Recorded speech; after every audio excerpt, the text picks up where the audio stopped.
आज से कुछ समय पहले यहाँ जाति व्यवस्था नहीं थी, यहाँ थी वर्ण व्यवस्था। वर्ण व्यवस्थाओं में चीज़ें पहले से निर्धारित रहती थीं। उसमें जो है ब्राह्मण सिर्फ पढ़ाई करता था, पूजा पाठ वगैरह करता था। क्षत्रिय राजपाट करते थे, पूरा रक्षा तंत्र उनके हाथ में रहता था। और वैश्य सिर्फ व्यवसाय करते थे। शूद्र इन सब की सेवा करते थे। लेकिन कोई इसमें ऊंचा नीचा नहीं था। ये सब चीज़ें पहले से निर्धारित थी और सब बेहतरी से चल रही थी।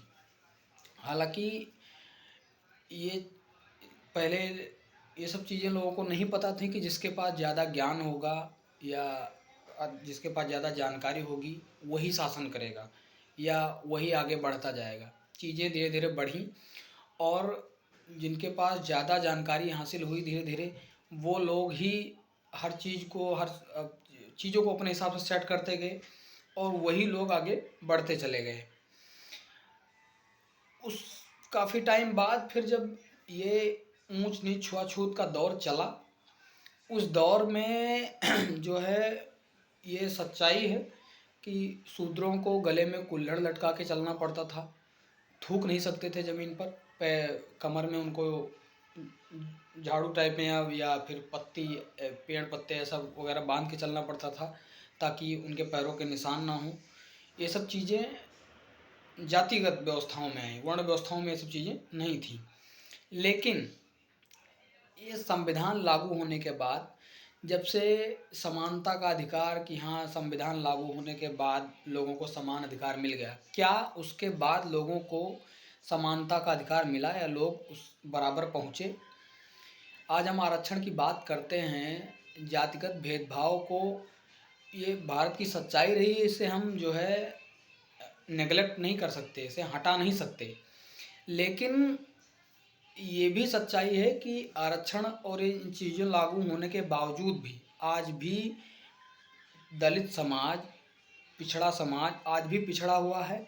उनके नाम पर लड़ने वाले, राजनीति करने वाले लोग कहाँ से कहाँ पहुँच गए और वो वहीं का वहीं है समाज। आज उस समाज को जो एक निश्चित कालखंड के लिए या निश्चित समय के लिए आरक्षण दिया गया था, उस आरक्षण को साल दर साल बढ़ा के देना पड़ता है। लेकिन फिर भी समाज वहीं का वहीं है। इस पर विचार उसी समाज को करना होगा, उन्हीं लोगों को करना होगा। इसमें हम कुछ नहीं कर सकते। और अगर कुछ लोग सोचें कि हाँ ब्राह्मण समाज को या क्षत्रिय को गाली दे के वो तरक्की कर जाएं, तो ये गलत है। और ऐसी चीज़ें को जो लोग बढ़ावा देते हैं, वो कुछ लोग जो बढ़ावा देते हैं ऐसी चीज़ों को, हालांकि ब्राह्मण क्षत्रियों को गाली देने से कुछ लोगों को उनको लगता है कि उनका समाज उन्हें जो है फेमस कर देगा, बढ़ा देगा या उसका पारितोषिक मिल जाएगा। हालांकि मिला भी, कुछ लोग सांसद विधायक भी बने, लेकिन ये एक सीमित मात्रा में है। ये चीज़ें हानिकारक हैं। आधुनिक समाज के लिए तो बहुत ही हानिकारक हैं। ये आधुनिक समाज के लिए एक बट्टा है, ये नहीं होना चाहिए। और जातिगत भेदभाव को मेरे हिसाब से हटाना चाहिए बिल्कुल। ये वर्तमान समाज में ये कैंसर की तरह है। ये जब तक नहीं हटेगा वो नहीं आएगा। लेकिन अपने सोच के पैरामीटर को भी बदलना होगा। क्या रीज़न है, आज़ादी के इतने दिन बाद भी कोई आज तक बाबा साहब अम्बेडकर नहीं बन पाया? क्यों नहीं बन पाया? पिछड़े दलित समाज से ही तो थे। वो इसलिए नहीं बन पाया, उसका भी रीज़न है।